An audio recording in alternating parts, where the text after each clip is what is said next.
Мунтахаби ҷавонони то 19 солаи Тоҷикистон соли оянда дар чемпионати Осиё оид ба футбол иштирок менамоянд.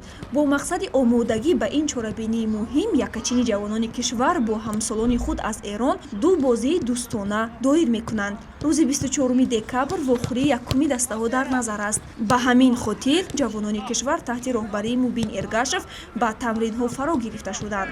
Ба ин бозиҳо Мубин Эргашев 24 бозигар, 3 дарвозабон, 7 ҳимоятгар, 9 ним ҳимоятгар ва 5 ҳамлаварро даъват кардааст. Аз ин 3 нафарашонро легионерҳо ташкил медиҳанд. Ҳимоятгари дастаи Олимп Химки Россия Раҳим Қурбонов, ним ҳимоятгари бошгоҳи Металлурги Узбекистон Муҳаммадали Азизбоев ва ҳамлагари дастаи Динамо Автои Молдова Шаҳром Самиев ба ҳайати мунтахаб даъват шуданд.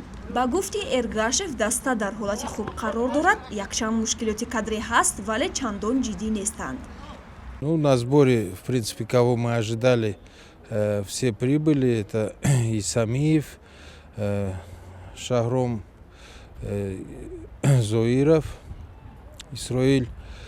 Ну, Мухаммад Азизбоев, он уже на предыдущем сборе был.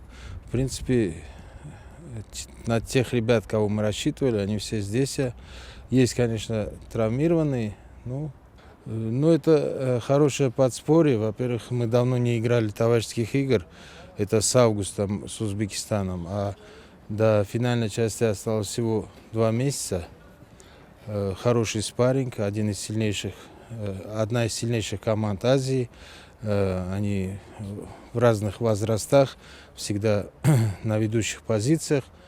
Ну, ожидаем хорошей игры, школы и для ребят практики хорошей. Чемпионати Осиё оид ба футбол миёни ҷавонони то 19 сола соли оянда дар Узбекистон доир мешавад. Якачини ҷавонони кишвар дар гурӯҳи Д бо дастаҳои Малайзия, Яман ва Қатар рақобат хоҳад кард. вохӯрии якуми дӯстонаи мунтахабҳои Тоҷикистону Эрон дар варзишгоҳи марказии шаҳри Душанбе соати 14 бидуни ҳузури мухлисон сурат мегирад.